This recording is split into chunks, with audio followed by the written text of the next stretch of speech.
नित्यानंदाज motivational channel में आपका स्वागत है।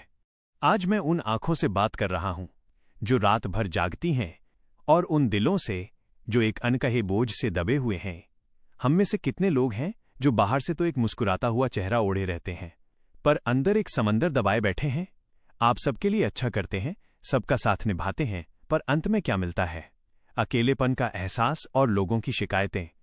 आप सच्चे बने तो बेवकूफ कहलाए, आप चुप रहे तो कमजोर समझे गए, आप दिल से मदद करने निकले तो लोगों ने आपकी नीयत पर ही सवाल उठा दिए।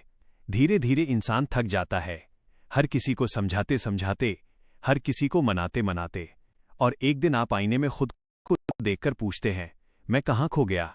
जब आप जीवन के इस दौर से गुजरते हैं जहां परेशानियां आपको घेर लेती हैं, तो स्वामी विवेकानंद के जीवन की ये घटना याद रखिएगा। एक बार बनारस में स्वामी जी को बंदरों के एक झुंड ने घेर लिया। वो जितना भागते, बंदर उतना ही उन्हें डराते और उनके पीछे भागते। स्वामी जी डरकर भाग रहे थे, तभी सामने से एक सन्यासी ने चिल्लाकर कहा, रुको, भागो मत, सामना करो। स्वामी जी तुरंत रुक गए और उन बंदरों की तरफ पलटकर खड़े हो गए।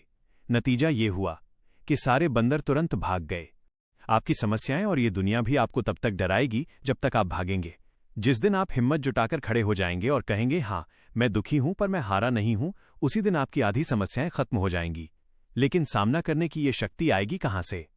भगवान कृष्ण ने गीता में इसका उत्तर दिया है, उद्धरेदात्मनात्मानम नात्मानम अवसादयेत।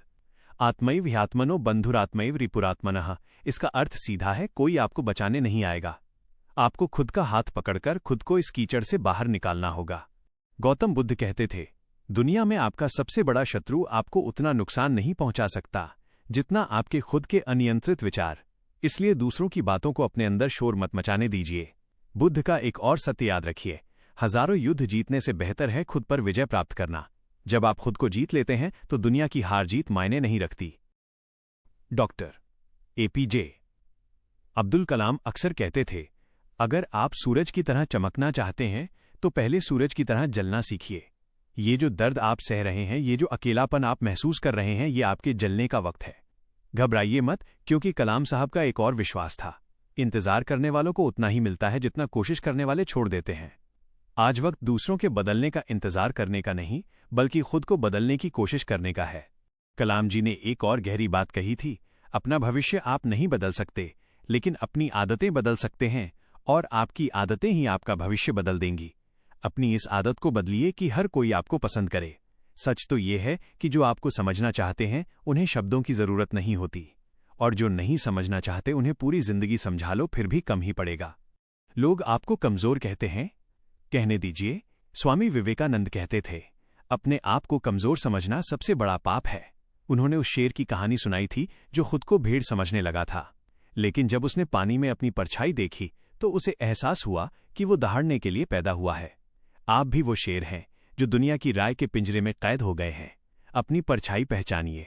याद रखिए, गीता का एक और अनमोल वचन कहता है, यम ही न व्यथयन्त्येते पुरुषम पुरुषर्षभ समदुःख सुखम धीरम सोल मृतत्वाय कल्पते। जो इंसान सुख और दुख में विचलित नहीं होता, वही वास्तव में शांति पाने के योग्य है। आपकी कीमत लोगों की राय से तय नहीं होती। आपकी अच्छाई किसी की मंजूरी की मोहताज नहीं है। बुद्ध ने सिखाया था, शांति आपके भीतर से आती है, इसे बाहर मत खोजो। आज आईने के सामने खड़े होकर खुद से कहिए, मैं काफी हूं। खुद को माफ कीजिए कि आपने अब तक दूसरों को खुद से ज्यादा अहमियत दी। अब वक्त है खुद के साथ खड़े होने का। बुद्ध के शब्दों में, आप पूरे ब्रह्मांड में किसी भी ऐसे व्यक्ति की तलाश कर सकते हैं जो आपके प्यार और स्नेह के अधिक हकदार हो, लेकिन वो व्यक्ति आपको कहीं नहीं मिलेगा। आप खुद ही अपने प्यार के सबसे ज्यादा हकदार हैं।